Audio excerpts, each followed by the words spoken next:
I've got 300 pigs.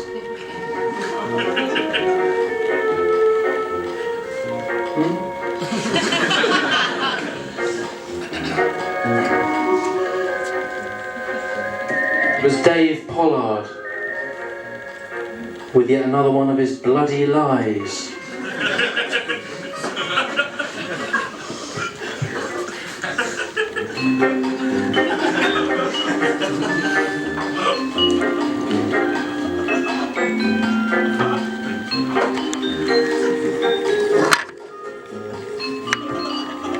You haven't even got a phone, mate!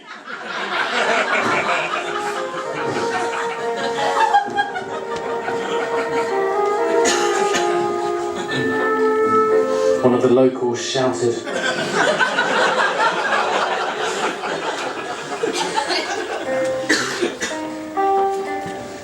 It's the first one. Got these, well, yes. I've got these there, I've got them. That's the problem we've got. This is the next one. This next one's a bit shorter. Tanya Googled herself. Yeah, modern poem. Tanya Googled herself. Still nothing. Quite sad. Some were quite sad. Mixture, really. An array. I tend to bring an array to the table. For my sins. I did that one and my dad was in the audience. Didn't understand it. Different generation. Didn't know what Googling yourself was. Different generation. I said to him, well, what do you think it might be? He said, is it mooning but with the front? Different generation.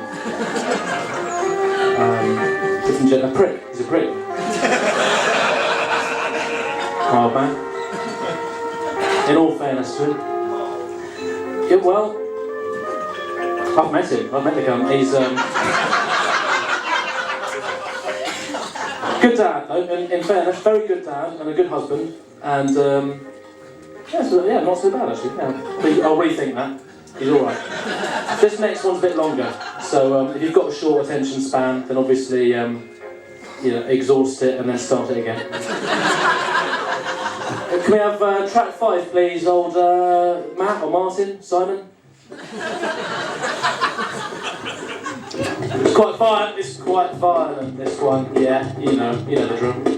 Richard ran after Noel, threw him to the ground like an old rag doll. Just lose the music for a second there. That's the first simile of the evening.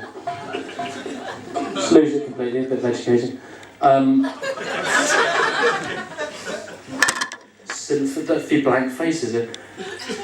People perhaps a bit too young to remember similes. Similes. Do you know what a simile is? Yeah. Good girl. What would you say a simile is? Like,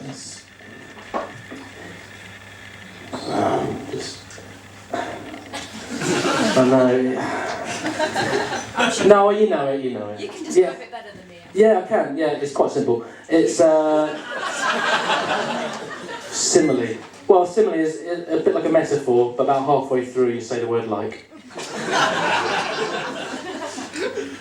Geordie's very good at similes. Thanks, Simon. Bit quieter. Threw him to the ground like an old rag doll and bit his head off! Horrible. Chris came over too and helped rip him apart. Anne ate his heart and his bollocks. And Keith and Jenny polished off what was left. So there you go, you lose the music completely there, I think. I mean, it's quite violent. There is an appendix. Noel's a zebra. Richard and Chris are lions.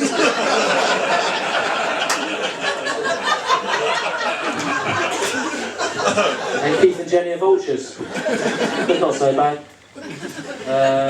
Anne is the only person.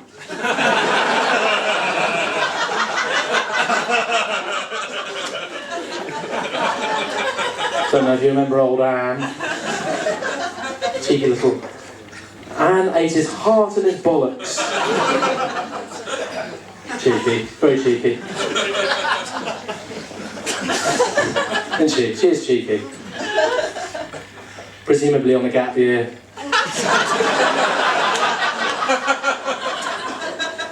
Guess. Hopped off the... you know what I mean? Hopped off the Gap wagon and tucked in, as it were. I've got a Wikipedia page, so you're in safe hands. On my Wikipedia page it says Tim Key, deliberately bad poetry. It isn't.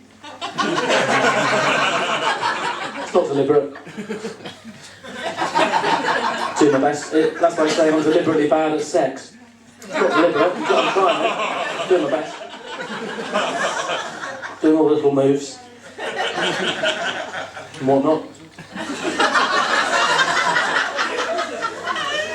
I mean, this next poem, for example, this is painfully beautiful. The person. Can you play some more music, old the fellow there? Lovely. So this poem is about dew. Finally. The thorny issue of dew. Dew. You like dew? Yeah, like dew. Some people do. Well, I mean, love it or loathe it, we've all got an opinion on dew.